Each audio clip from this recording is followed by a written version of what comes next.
নমস্কার, আমি অ্যাস্ট্রোলজার কৃষ্ণপ্রসাদ প্রধান আপনাদের প্রত্যেককে আপনাদেরই চ্যানেল ইন্ডিয়ান অ্যাস্ট্রোলজিতে ওয়েলকাম জানাই। আশা করি সকলেই ভালো রয়েছেন। আজকে আলোচনা করব মীন রাশির জাতক জাতিকাদের 2024 সালের মার্চ মাস কেমন যাবে, অর্থাৎ মাসিক রাশিফল। মীন রাশির মানুষ অনেকেই রয়েছেন, প্রত্যেকের আলাদা আলাদা প্রশ্ন থাকতে পারে। কারো প্রশ্ন স্বাস্থ্য নিয়ে, কারো শিক্ষা নিয়ে, কারো বিবাহিত জীবন নিয়ে, কারো প্রেমজ রিলেশন নিয়ে, কারো ক্যারিয়ার নিয়ে। তাই সমস্ত প্রশ্নের উত্তর পাবেন আপনারা আজকের এই ভিডিওতে। তাই মীন রাশি যারা তারা তো দেখবেনই, মীন লগ্ন যারা তারাও দেখবেন, এবং রাশি লগ্ন যাদের মীন তারা অবশ্যই ভিডিওটি স্কিপ না করে সম্পূর্ণ মনোযোগ সহকারে দেখতে থাকুন। শুধু দেখলে হবে না, বুঝতেও হবে।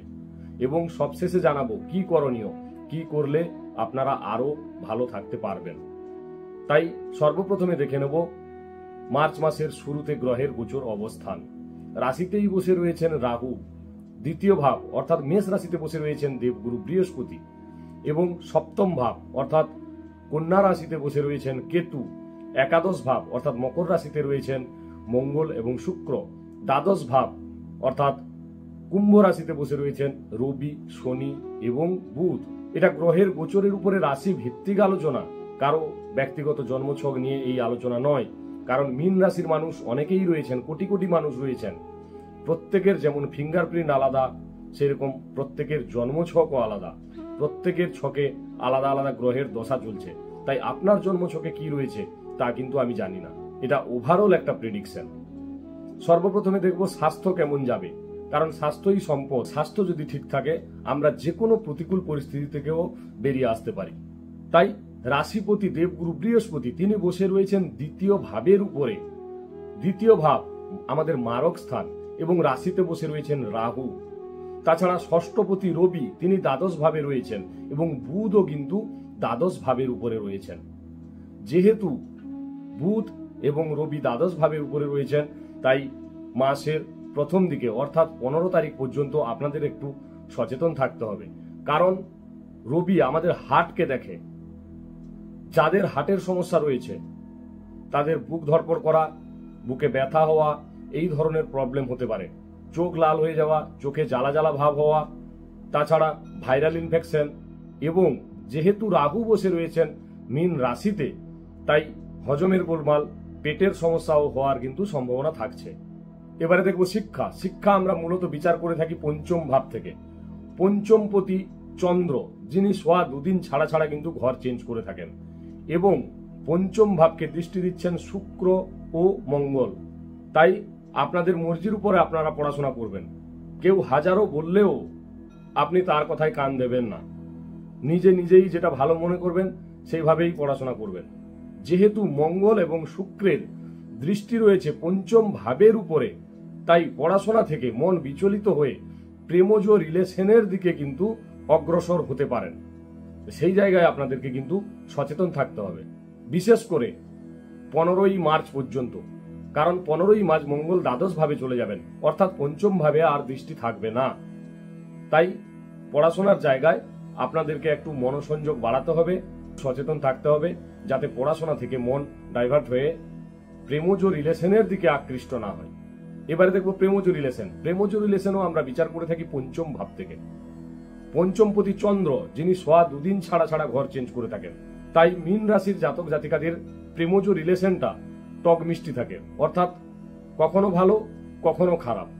এবং পঞ্চম ভাবের উপরে যেহেতু শুক্র এবং মঙ্গলের দৃষ্টি রয়েছে, তাই প্রেমজ রিলেশনের প্রতি আপনাদের আগ্রহ বেশি থাকবে। একে অপরকে ছায় দেবেন, দুজনের মধ্যে অ্যাট্রাকশন থাকবে।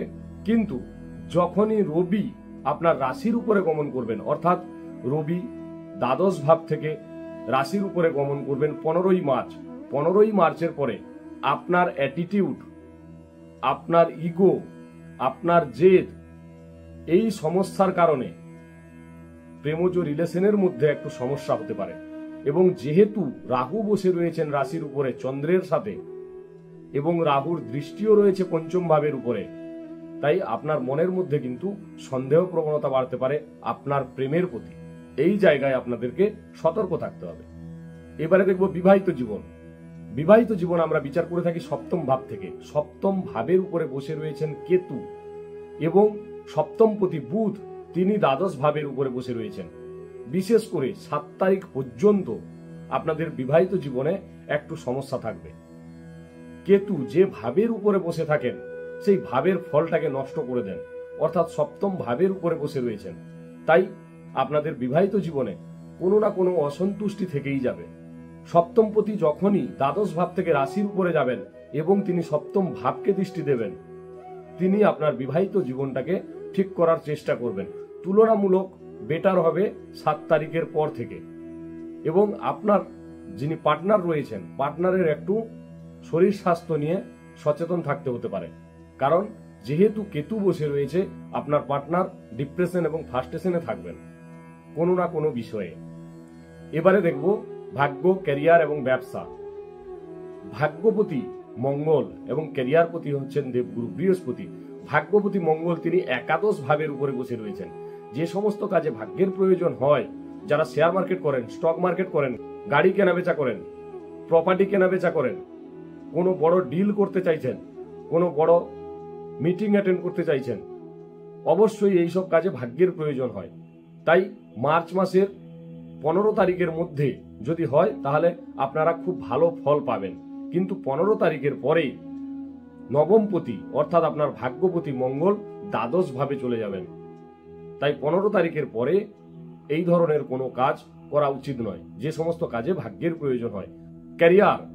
ক্যারিয়ারপতি দেবগুরু বৃহস্পতি তিনি দ্বিতীয় ভাবের উপরে বসে রয়েছেন এবং তিনি নবম দৃষ্টির দ্বারা দশম ভাবকে অর্থাৎ আপনার ক্যারিয়ারের জায়গায় দেখছেন। তাই কর্মের জায়গায় আপনাদের খুব ভালো হবে, আপনারা খুব ভালোভাবে কর্ম করতে পারবেন। যারা টিচিং সেক্টরে রয়েছেন, যারা কাউন্সিলিং করেন, যারা ব্যাংকিং সেক্টরে রয়েছেন, যারা ম্যানেজমেন্টে রয়েছেন, তারা অবশ্যই ভালো ফল পাবেন, কারণ দেবগুরু বৃহস্পতি আপনার দ্বিতীয় ভাবে রয়েছে এবং আয়ও বৃদ্ধি হবে। কিন্তু রবি যেহেতু দ্বাদশ ভাবের উপরে রয়েছেন, বসের সাথে একটু মনোমালিন্য হতে পারে। আপনি যত ভালো করে কাজ করলেও বসের সাথে কিছু না কিছু সমস্যা আপনার থাকতে পারে, কারণ রবি দ্বাদশ ভাবের উপরে রয়েছেন। দ্বাদশ ভাবটাকে আমরা শুভ মনে করি না, কিন্তু রবি 15 তারিখে আপনার রাশির উপরে গমন করবেন। রবি ষষ্ঠপতিও। তাই যাদের কর্ম নেই, কর্মের জন্য চেষ্টা করছেন, তারা কর্ম পেতে পারেন 15 তারিখের পরে। এবারে দেখব ব্যবসা আমরা মূলত বিচার করে থাকি সপ্তম ভাব থেকে। সপ্তম ভাবের উপরে কেতু বসে রয়েছেন, সপ্তমপতি বসে রয়েছেন দ্বাদশ ভাবের উপরে। তাই মাসের শুরুতে ব্যবসার জায়গাটা আপনার মন্দা থাকবে, ব্যবসায় আপনার সন্তুষ্টি থাকবে না, কারণ কেতু বসে রয়েছেন। যদি কেউ পার্টনারশিপ ব্যবসা করেন তাহলে খুব সাবধান থাকবেন, কারণ সপ্তম ভাবের উপরে যেহেতু কেতু রয়েছেন, আপনার পার্টনার আপনার সাথে গুপ্ত শত্রুতা করতে পারে, আপনাকে ধোঁকা দিতে পারে যদি আপনার জন্মছকে কেতু অশুভ অবস্থানে থাকেন। কিন্তু 7 তারিখ পর্যন্ত কিছুটা সমস্যা হলেও 7 তারিখের পরে যখনই বুধ অর্থাৎ সপ্তমপতি রাশির উপরে গমন করবেন এবং তিনি সপ্তম ভাবকে দেখবেন, তখন ব্যবসার জায়গাটা কিছুটা ডেভেলপমেন্ট হবে। কিন্তু ওভারঅল যেটা দেখা যাচ্ছে, মার্চ মাসে ব্যবসা খুব একটা ভালো থাকবে না, কারণ সপ্তমপতি রাশির উপরে গেলেও বুধ কিন্তু নিচস্থ হয়ে যাবেন এবং রাহুর সাথে যুক্ত হবেন। রাহুর সাথে যেহেতু যুক্ত হবেন, অপরের কথায় কান দেবেন না, আপনাকে মানুষ ভ্রমিত করতে পারে, কারো সাজেশন নেবেন না, মানুষ আপনাকে ভুল পথে পরিচালিত করতে পারে। কি করবেন, কি করলে ভালো থাকবেন? বুধের বীজ মন্ত্র জপ করুন, দেবগুরু বৃহস্পতির বীজ মন্ত্র জপ করুন এবং রবির বীজ মন্ত্র জপ করুন, প্রত্যহ হনুমান চালিসা পাঠ করুন এবং পারলে সূর্যদেবকে অর্ঘ্য প্রদান করুন। আজকে এই পর্যন্ত। যদি ভালো লাগে লাইক, কমেন্ট, শেয়ার অবশ্যই করবেন এবং চ্যানেলটিকে সাবস্ক্রাইব করুন, যাতে নেক্সট ভিডিও ছাড়ার সাথে সাথে সবার আগেই নোটিফিকেশনটি আপনার মোবাইলে চলে আসে। সবাই ভালো থাকবেন, সুস্থ থাকবেন। নমস্কার।